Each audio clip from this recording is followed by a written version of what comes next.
Very good morning to all of you. Today our lecture will be on comparing character strings.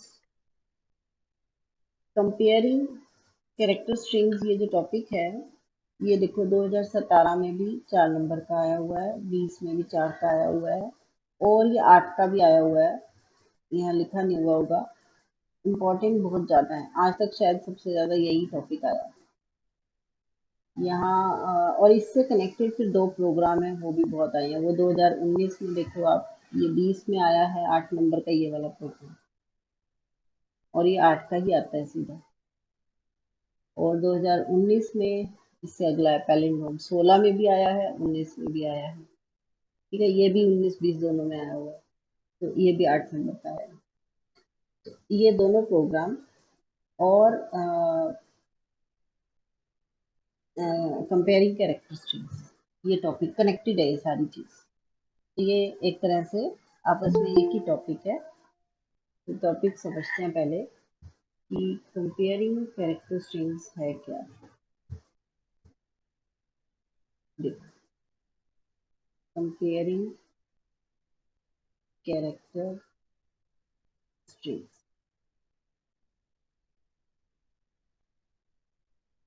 पहले तो string जो होती है ना, वो जरूरी नहीं है कि अल्फाबेट की ही हो, डिजिट भी कैरेक्टर है। अल्फाबेट ए से जेड और स्मॉल ए से स्मॉल जेड, और उसके अलावा जितने ये अंडरस्कोर हो गया, हाइफन, प्लस, माइनस और इज इक्वल टू, हैश, ठीक है, ब्लैंक, ये भी सब कैरेक्टर्स हैं, बहुत सारे हैं। अब हम क्या कर रहे हैं, हम इनको कंपैरिजन करना चाहते हैं। जैसे मुझे 2 नाम दे दिए जाएं, एक नाम है अदनाम और एक है ADNAMNAN, और मुझे कहा जाए इन दोनों को कंपेयर करो, कौन बड़ा है कौन छोटा है, कौन किससे बड़ा है या कौन किससे छोटा है। तो इसलिए हेडिंग आया है कंपेयरिंग कैरेक्टरिस्टिक्स। कंपेयर, कंपेयर का मतलब है कि हम कंपैरिजन करना चाहते हैं। कंपैरिजन के लिए उसने जो ऑपरेटर यूज किए उनके नाम है LGE। एल का मतलब यहाँ लॉजिकल है, GE का मतलब है greater than equal to.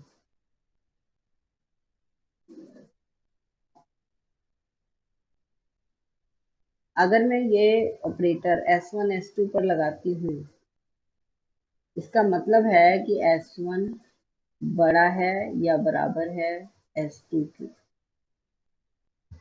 S1 हमारी ये स्ट्रिंग है, S2 ये है, तो इनका मुकाबला करना है कि कौन बड़ा कौन छोटा। अब आप कहोगे कि मैडम ये मुकाबला कैसे हो सकता है जब ये कैरेक्टर्स हैं। हमने तो मतलब जैसे नंबरों का मुकाबला देखा है कि भी 43 बड़ा है 90 से, लेकिन इनका मुकाबला कैसे करेंगे। ये तो ADNAN है और ये है, उसमें 3 अक्षर और जुड़ गए। ये सीखना है हमने इस टॉपिक में, कंपेयरिंग कैरेक्टरिस्टिक्स। अगला ऑपरेटर होता है LGT। इसका मतलब है S1 greater than S2 strictly, मतलब इज इक्वल टू नहीं है। अगला है LLE।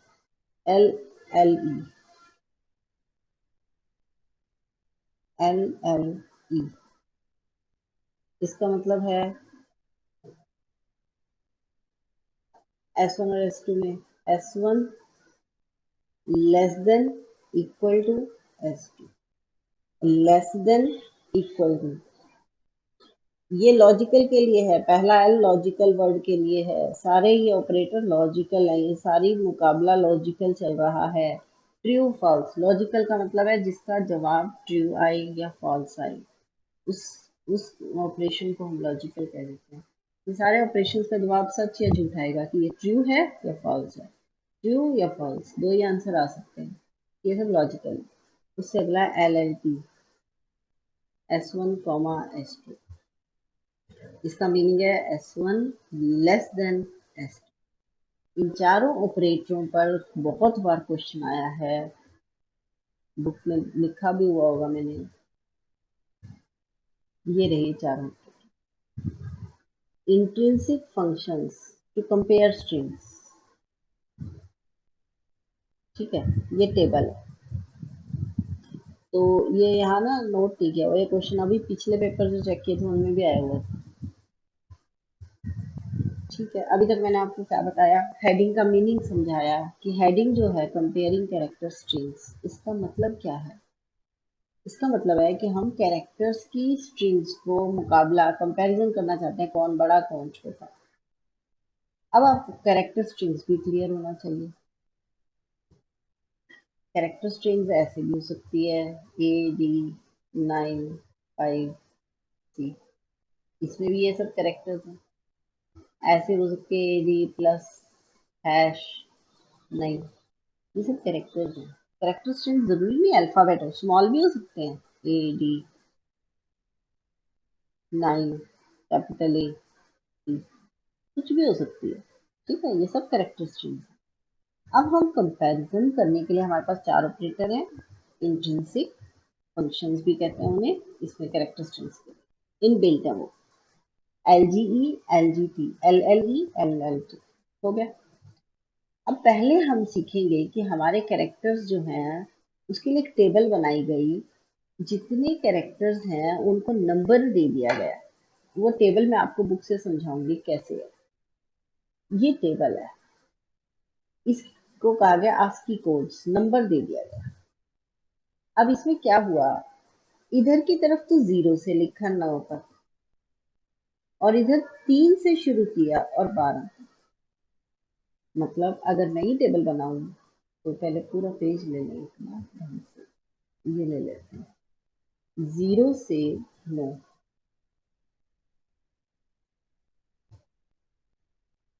और इधर 3 से 12।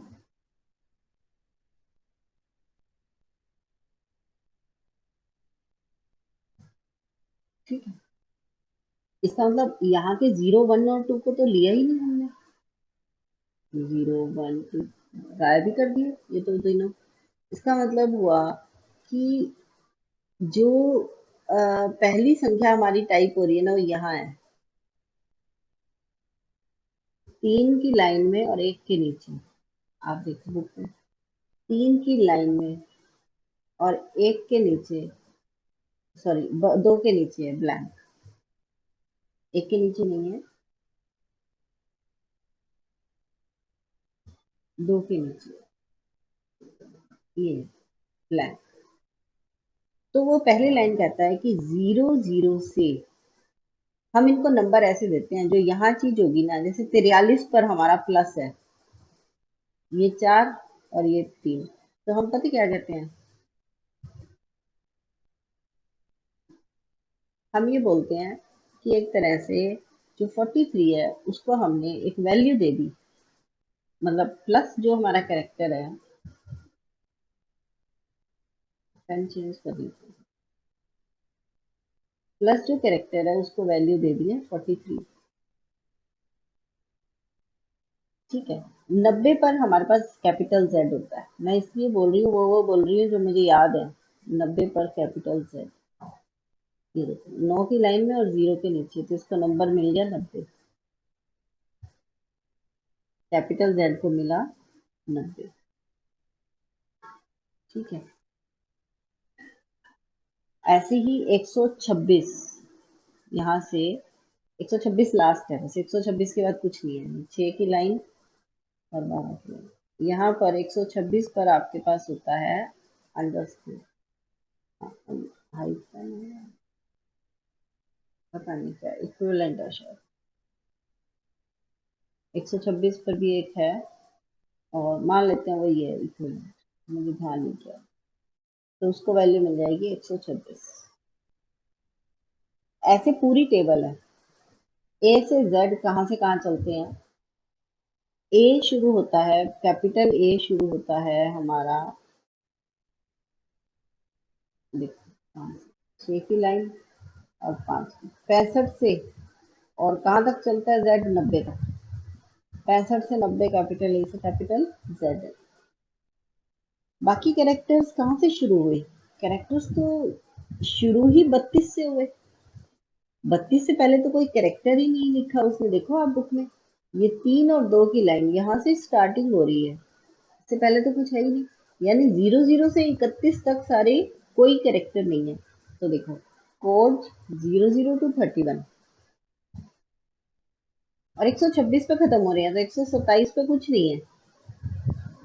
ठीक है, वो जो है वो हम प्रिंट ही नहीं कर सकते, वो मतलब ऐसे हैं। तो साफ लिख रहा है कि कोड 00 से 31 और 127 तक, मतलब ये कैरेक्टर्स कुछ नहीं है।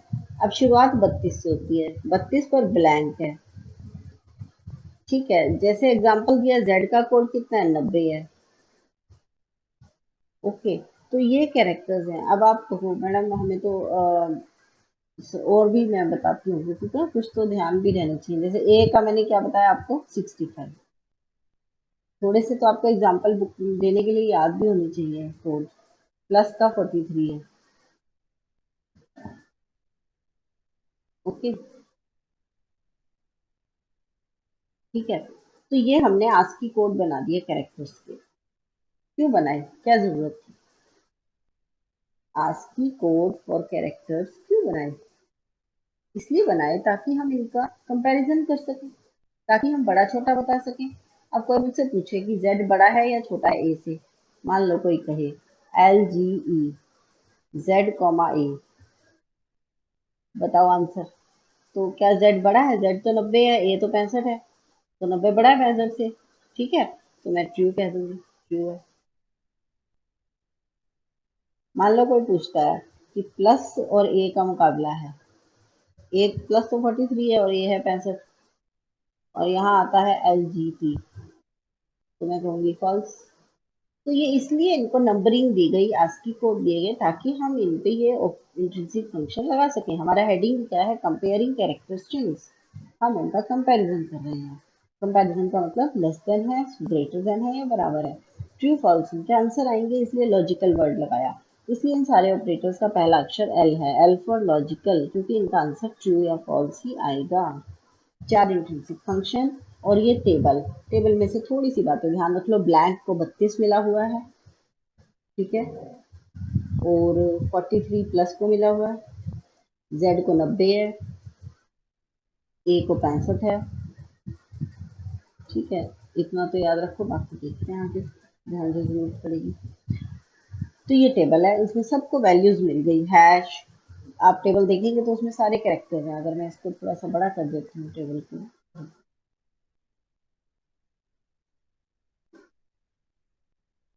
दिख रहे हैं आपको ये सारे कैरेक्टर? अब कोई कहे कि परसेंट को क्या मिला? परसेंट मिला 3 और 7 37।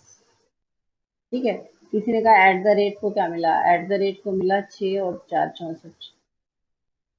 अच्छा, स्मॉल अल्फाबेट्स दिए हैं। स्मॉल ए कहाँ से शुरू है? स्मॉल ए शुरू है 97 से, 97 पे स्मॉल ए है, ऐसे जेड तक। ये ब्रैकेट्स भी हैं, कर्ली ब्रैकेट्स। तो हमें ये सारे याद नहीं करने, ये संभव भी नहीं है। आपको सिर्फ थोड़े मोटे मोटे ध्यान रखने हैं, और ये कैरेक्टर स्ट्रिंग्स को कंपेरिजन क्यों करते हैं और कैसे करते हैं और उनके फंक्शन क्या हैं ये पता होना चाहिए। आस्की कोड कहा जाता है इन्हें, ये पता होना चाहिए। तो ये तो थी आपकी कंपेयरिंग कैरेक्टर स्ट्रिंग्स। अगर आ जाए तो कि क्या है, तो हम कैरेक्टर्स सेट में क्या क्या लेते हैं? एक तो बड़े वाले अल्फाबेट 26, एक डिजिट्स 0 से 9, एक अंडरस्कोर, और 21 स्पेशल कैरेक्टर्स हैं, जिसमें हैश ब्रैकेट सब कुछ आ गया, इक्विवेलेंट। ठीक है, तो 21 और एक 22, तो ये हो गया, और 10 32 और 26 कितने हो गए? 58। तो 58 है, और लोअर केस अलग है 26। ठीक है ना? तो 58 और 26, 58 और 6 64 और 20 84। तो एक तरह से 84 है। और आपके पास ये कहीं नहीं पूछा जाएगा कितने हैं, ये तो हमने वैसे ही काउंट कर दिया। यहाँ तक की बात होने के बाद अब पॉइंट आता है कि हम इस बात को लगाएंगे कैसे। पहला एग्जाम्पल दिया LGT अश्विन इला, इसको देखो। LGT अश्विन और ईला, भाई इसका आंसर ट्रू आएगा या फॉल्स। आपको सिर्फ पहला लेटर देखना है, बाद का नहीं देखना बस। ए और ई का मुकाबला है, बाकी स्ट्रिंग बेकार है। ए और ई का मुकाबला देखो, ए है अपना 65, ई उससे ज्यादा ही होगा, 66, 67, 68, 69, 70। तो कौन बड़ा है? ई बड़ा है। अब एलजीटी का मतलब होता है, एलजीटी अगर मैं इसको S1 समझती हूँ और S2, तो इसका मतलब होता है S1 बड़ा है S2 से। ये मीनिंग होता है इसका। तो यहाँ 65 बड़ा है 70 से, फॉल्स है। तो आज का आंसर आएगा फॉल्स। ये आंसर समझ आ गई ये बात। पहला पहला ये मुकाबला होगा। अब अगर पहले पहले का मुकाबला होना है तो फिर इनका कैसे करें? ADNAN, ये आपका अगला एग्जाम्पल है, आदम और अगामेंट। यही ले लेती हूँ, आदम और एडम।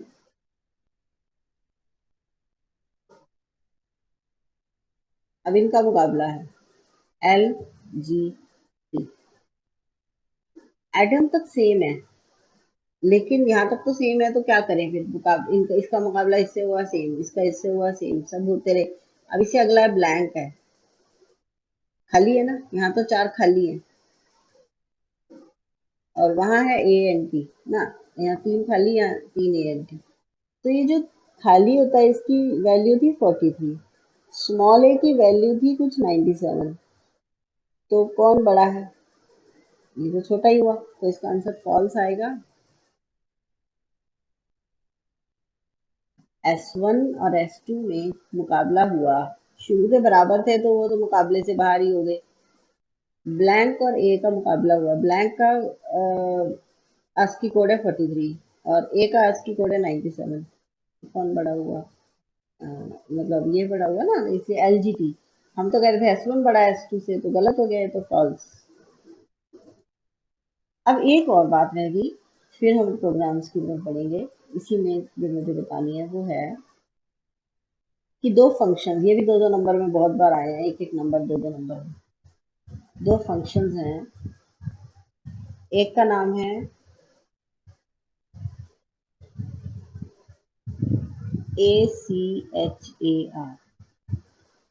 वो जब भी लगेगा तो वो इंटीजर पे लगेगा, और जो आंसर देगा वो कैरेक्टर होगा।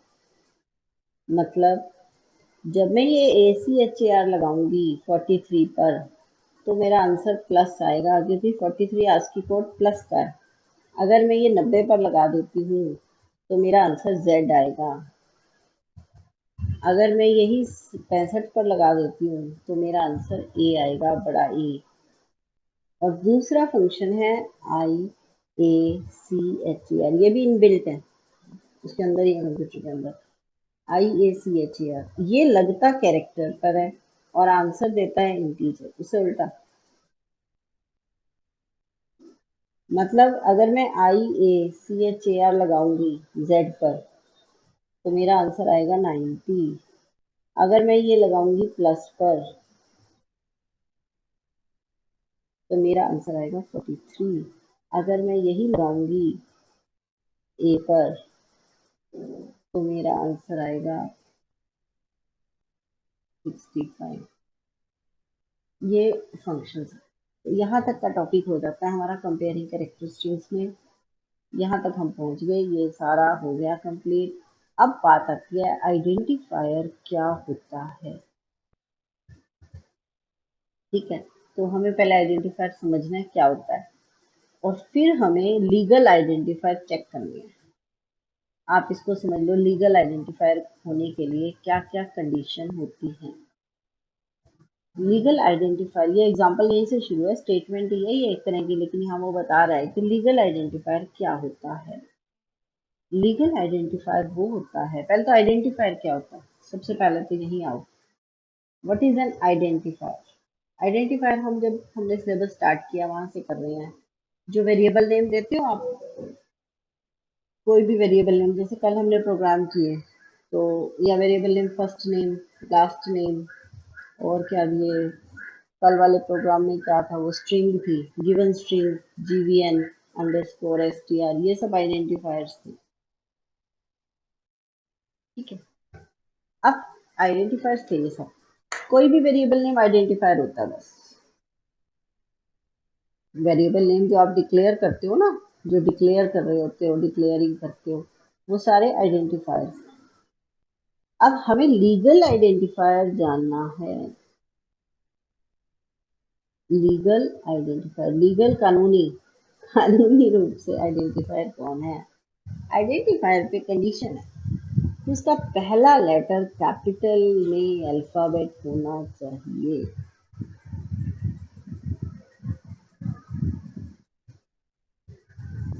पहला लेटर कोई भी अल्फाबेट, ए से जेड तक कुछ भी, लेकिन पहला अक्षर अल्फाबेट चाहिए, डिजिट नहीं आ सकती शुरू में। उसके अलावा बीच में उसमें ए से जेड तक सारे आ सकते हैं। पहली कंडीशन तो ये है कि पहला अक्षर अल्फाबेट हो। दूसरी कंडीशन 0 से 9 तक डिजिट्स ए से जेड यूज हो सकते हैं, और अंडरस्कोर, बस ये अलाउड है। ठीक है, तीन ही चीजें अलाउड पूरे में। यही यहाँ लिख रहा है, आइडेंटिफायर डिफाइन होता है 8 या उससे कम कैरेक्टर्स हो, उसे ये भी लिमिट होती है, 8 से ज़्यादा नहीं होनी चाहिए। लेंथ 8 कैरेक्टर लेंथ, ये भी कम, इसकी लिमिट है। आपका आइडेंटिफायर 8 से ज़्यादा लंबा नहीं होना चाहिए। अच्छा, अपर केस लेटर होना चाहिए पहला कैरेक्टर। ठीक है, बाकी भी अपर केस होनी चाहिए। स्मॉल अंडर केस को तो वो मानता ही नहीं ना। एक्चुअली हम फोर्ट्रान लैंग्वेज में कभी मैंने यूज़ किया, स्मॉल लेटर नहीं किया, क्योंकि वो केस सेंसिटिव है ही नहीं। उसके लिए बराबर है स्मॉल ए कैपिटल ए। ये सिर्फ यहाँ पर हमारी ASCII कोड में फ़र्क है, डिजिट्स और अंडरस्कोर्स, और बाकी कैरेक्टर अलाउड नहीं है इसमें। अब कोई भी आपका आइडेंटिफायर, अब वो कहता है प्रोग्राम क्या बनाना है, फंक्शन बनाओ एक ऐसा जो आंसर दे आपको, रिटर्न करे आंसर ट्रू, अगर वो लीगल आइडेंटिफायर है। लीगल यानी कानूनी रूप से आइडेंटिफायर है, और फॉल्स आंसर रिटर्न करे नहीं तो। आपका प्रिंट, सही आंसर प्रिंट होना चाहिए। ये एग्जाम में आया है 2019 में भी, 20 में भी, 8-8 नंबर का प्रोग्राम। पहले आपको लीगल आइडेंटिफायर पता होना चाहिए, आइडेंटिफायर होता क्या है, फिर आप बात करोगे कि प्रोग्राम कैसे बनेगा। तो मैंने आपको आइडेंटिफायर के लिए क्या क्या कंडीशन दिखाई। पहली condition, first letter alphabet capital upper case. आप अपर केस की ही बात करोगे, लोअर केस की कहीं यहाँ बात नहीं करोगे। ठीक है, A to Z में से कुछ भी। इसके बाद बीच के डिजिट्स जो हैं वो आपके डिजिट्स भी हो सकते हैं, कैपिटल A to Z भी और अंडरस्कोर भी। और 8 कैरेक्टर लेंथ का ही अलाउड है, ज़्यादा से ज़्यादा 8 कैरेक्टर लंबा ही हो सकता है आइडेंटिफायर। ठीक है, तो अब हमें इसका प्रोग्राम बनाना है कि कोई आइडेंटिफायर लीगल है या नहीं है। प्रोग्राम बनाने के लिए हम इसको पहले यहाँ बनाएंगे, फिर इसको रन करेंगे वहाँ। इम्पॉर्टेंट है, इसमें कोई शक नहीं है। और फंक्शन से बनाना है, वो कहते हैं फंक्शन बनाओ एक ऐसा। फंक्शन सब प्रोग्राम सीखे थे ना, उसका इस्तेमाल करना, उसने खुद लिख दिया कि आप फंक्शन सब प्रोग्राम का यूज करो। वो रिटर्न करेगा आंसर, ये ट्रू रिटर्न करे जब आपका आइडेंटिफायर लीगल हो। और अगर आइडेंटिफायर लीगल नहीं है, मतलब वो इन कंडीशंस में से किसी को भी वो कर रहा है, डिससेटिस्फाई कर रहा है, तो फॉल्स आ जाए, और मतलब आपका नॉट लीगल आइडेंटिटी, ये प्रिंट आना चाहिए इसे। ठीक है भैया, वो कहता है कि मैं तो चेक करना चाहता हूँ कि आइडेंटिफायर लीगल है या नहीं है, मुझे एक प्रोग्राम चाहिए बढ़िया सा। चलो प्रोग्राम बनाते हैं, हम सीखते हैं कैसे बनेगा। हम एक और ब्लैंक डॉक खोल लेते हैं इसके लिए, क्योंकि प्रोग्राम तो होता ही है लंबा।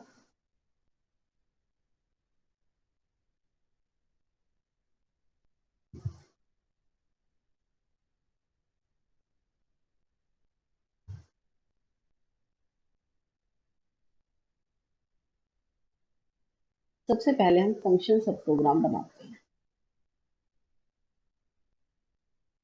फंक्शन का नाम रख दिया हमने चेक, मेन प्रोग्राम बाद में बना देंगे। और जो इसके अंदर होता है ना आर्ग्यूमेंट, उसको रख दिया आईडी, आइडेंटिफायर। ठीक है, ये आर्ग्यूमेंट है, ये फंक्शन नेम है।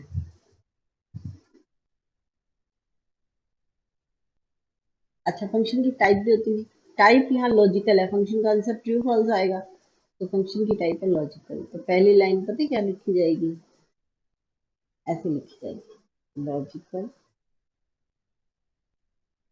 फंक्शन, फिर इसका नाम है चेक, और आर्ग्यूमेंट आइडेंटिफायर है। तो पूरा आइडेंटिफायर भी लिख सकते हो, मैंने आईडी लिखा है। फिर इम्प्लिसिट नल,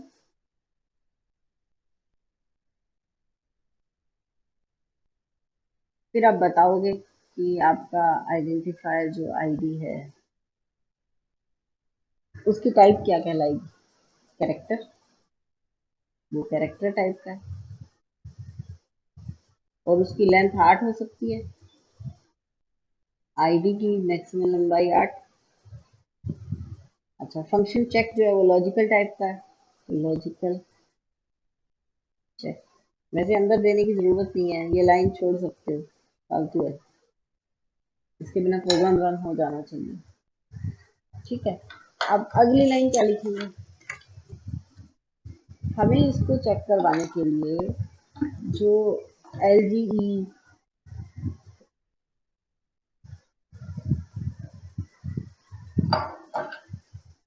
एल जी टी लगानी है, वो सब 8 कैरेक्टर्स का लगानी है। जैसे आप समझो, यहाँ तक मैं, ये आपके 8 कैरेक्टर हैं कोई भी, 1 2 3 4 5 6, आई चलेगा 1 से 8 तक। डू 1 पे चेक करेगा कि अपर केस लेटर होना चाहिए।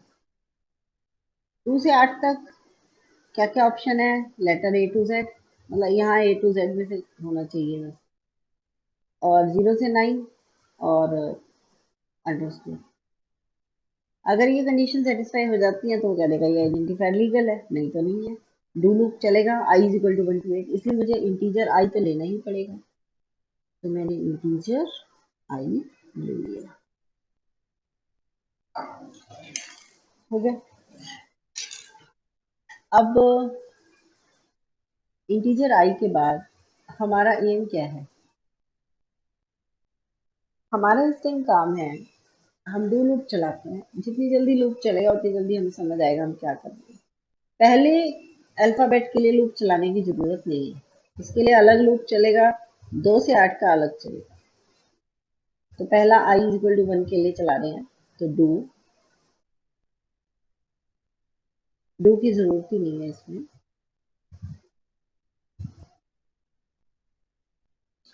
इफ, पहले रीड करवा ले, रीड और प्रिंट तो कराया ही नहीं। रीड किसको करना है, कैरेक्टर को, आईडी को। उससे पहले प्रिंट में क्या आएगा, enter the ID to be check.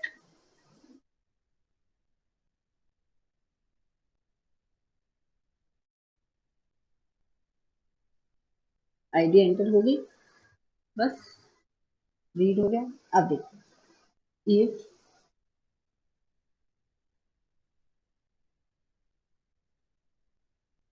If के बाद हमेशा ब्रैकेट आती है, हमेशा।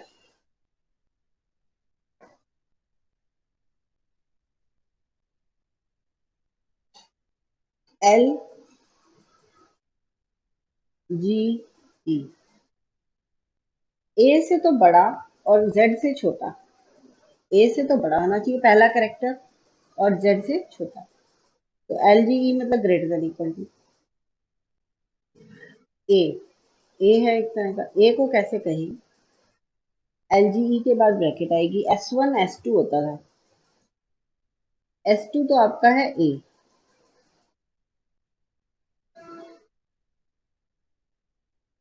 और S1 है आपका आईडी का पहला कैरेक्टर 1 to 1।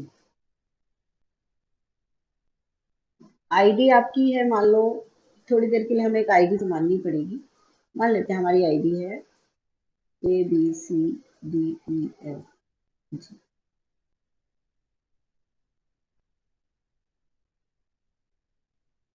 डबल ए, 8 हो गए। अब पहला कैरेक्टर चेक हो रहा है, पहले कैरेक्टर का मुकाबला ए से होगा। यहाँ मान लो मैं एच ले ली, पहला कैरेक्टर एच है, तो वो कंडीशन दे रहा है कि अगर जो ये आईडी 1 to 1, 1 to 1 का मतलब एच, आईडी का 1 to 1 एच है, एच और ए का मुकाबला होगा, ठीक है। एंड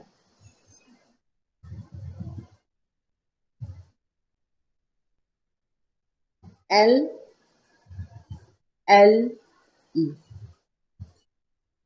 जेड से छोटा होना चाहिए, आईडी 1 to 1 जेड।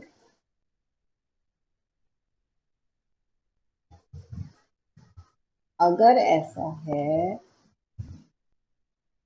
देन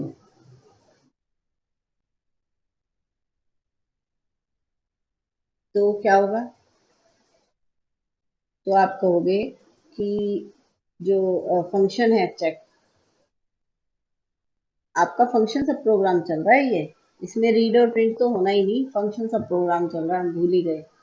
इसमें रीड और प्रिंट की तो जरूरत ही नहीं है ना, वो तो मेन प्रोग्राम में रीड और प्रिंट होती है चीजें।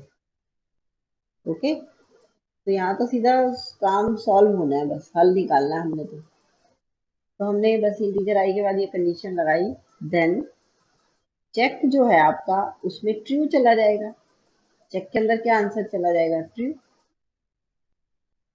ट्रू के दोनों तरफ बिंदी आएगी। Else check is equal to false, और एंड इफ।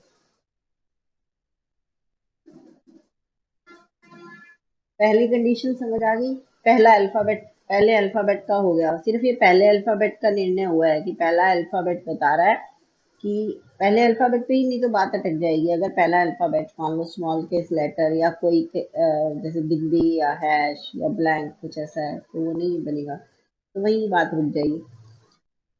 वो कहते हैं ये ए से तो बड़ा और जी जेड से छोटा। मैं इसको आपको बुक में दिखाती हूँ, ये देखो, एक इंटेंट टीम ने लिखा, वो लिख देते हैं। इफ एलजीई आइडेंटिफायर, इसने आइडेंटिफायर शब्द लिया है, मैंने आईडी लिया 1 to 1 A and LLE ID 1 to 1 Z, then check true, else check is equal to false, print first character not uppercase,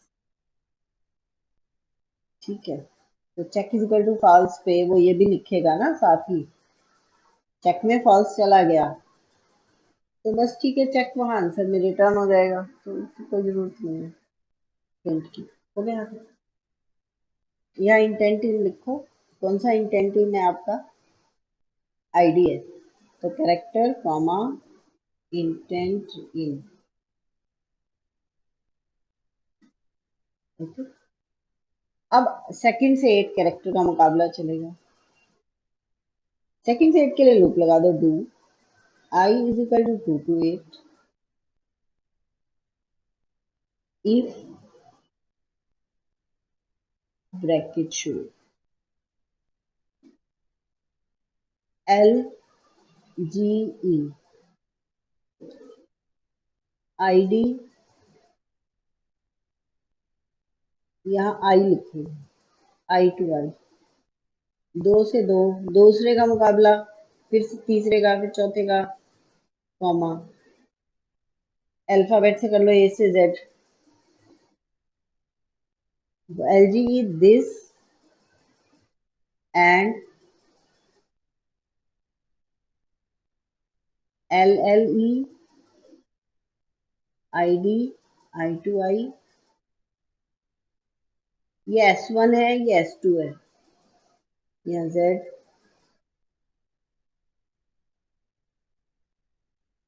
अभी साथ ही अगली कंडीशन, ये पहली कंडीशन हो गई, और देखो दूसरे से 8वें तक ए से जेड भी आ सकते हैं, 0 से 9 भी आ सकते हैं, अंडरस्कोर भी आ सकता है। तो और अगला LGE ID I2I 0 and LLE ID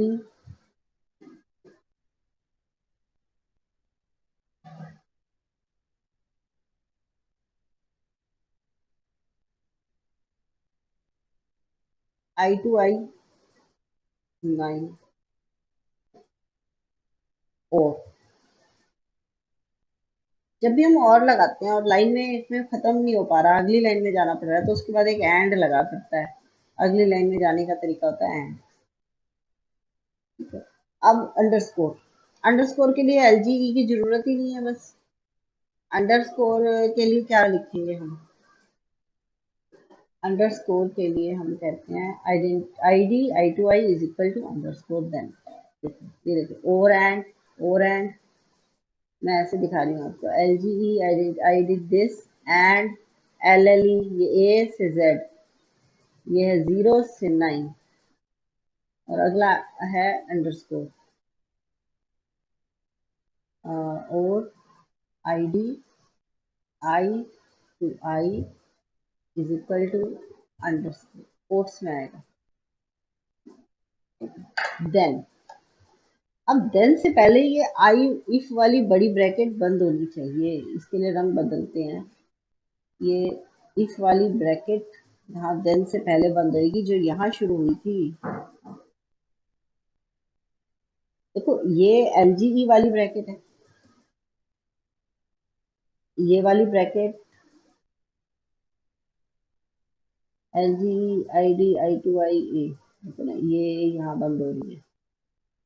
ठीक है, ये वाली यहाँ बंद हो रही है। ये बड़ी शुरू हुई थी, ये कहीं बंद नहीं हो रही। अच्छा ये कहाँ हो रही है?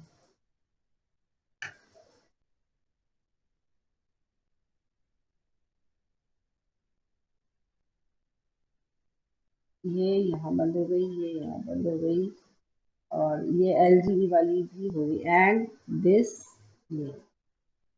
ये वाली यहाँ बंद। और अब ये देखो यहाँ मैंने ये स्टार्ट की तो ये ब्रैकेट यहाँ बंद, ये यहाँ, लेकिन LGE वाली कहाँ हो रही है? वो भी बंद होनी चाहिए।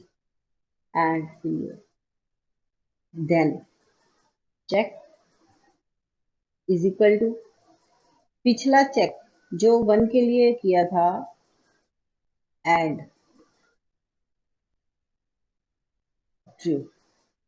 पिछला आंसर जो पहले i इज इक्वल टू 1 के लिए जो लूप चलाया था ना, इसका आंसर जो भी चेक में आया है वो चेक, और अब जो आ रहा है ट्रू, इनका कॉम्बिनेशन बनेगा, वो फाइनल आंसर है। Else check is equal to check and false. ठीक है। अब ये आपकी बुक में बना हुआ है, ये यहाँ तक का काम हो गया। Check in true, check in false हो गया, खत्म। अब एंड इफ, आपने पिछली बार एंड इफ किया था? किया था। अब एंड डू भी होगा, एंड इफ भी होगा। पहले एंड इफ होगा, फिर एंड डू। एंड इफ और फिर एंड डू और फिर एंड फंक्शन। फंक्शन तो एंड हो गया। प्रिंटिंग तो सारी मेन प्रोग्राम में होनी है। अब मेन प्रोग्राम, ठीक है।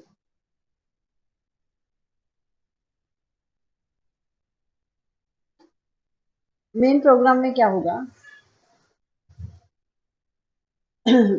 आपने नाम रख दिया प्रोग्राम का, PROGRAM। मान लेते हैं नाम रख दिया कि लॉजिकल है ना, लीगल, लीगल से रख लो। लॉजिकल तो एक आइडेंटिफायर पहले ही है। Legal ID. अब आप इम्प्लिसिट नन,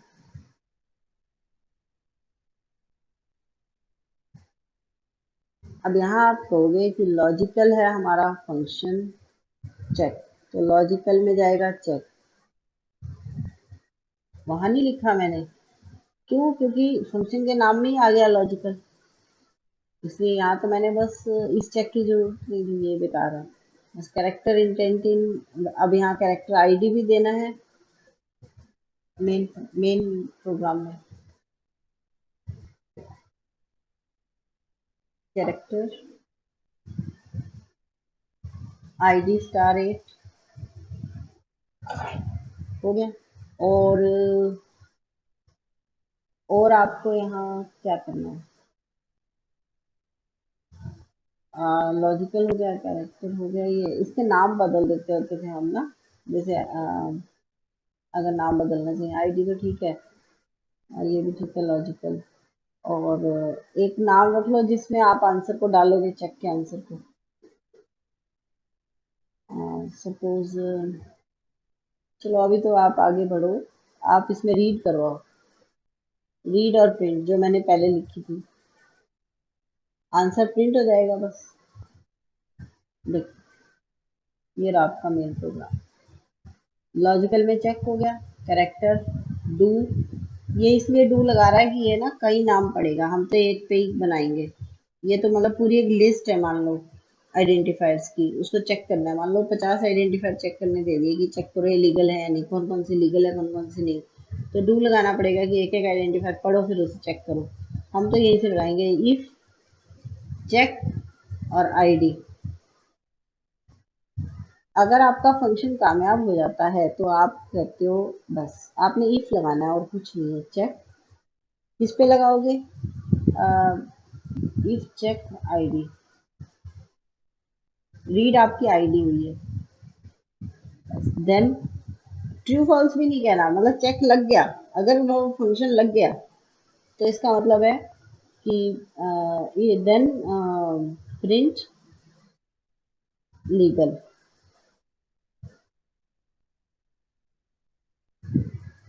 अगर तो चेक लग गया तो लीगल है, अगर चेक नहीं लगा इलीगल है, एल्स। और एंड इफ और एंड। अब इसको बनाते हैं, आप बताइए आज बनवाऊं या कल बनवाऊं इसे टाइपिंग में। आधे से ज्यादा सो चुके होंगे अब तक। मैम कल बनवा देना। ठीक है।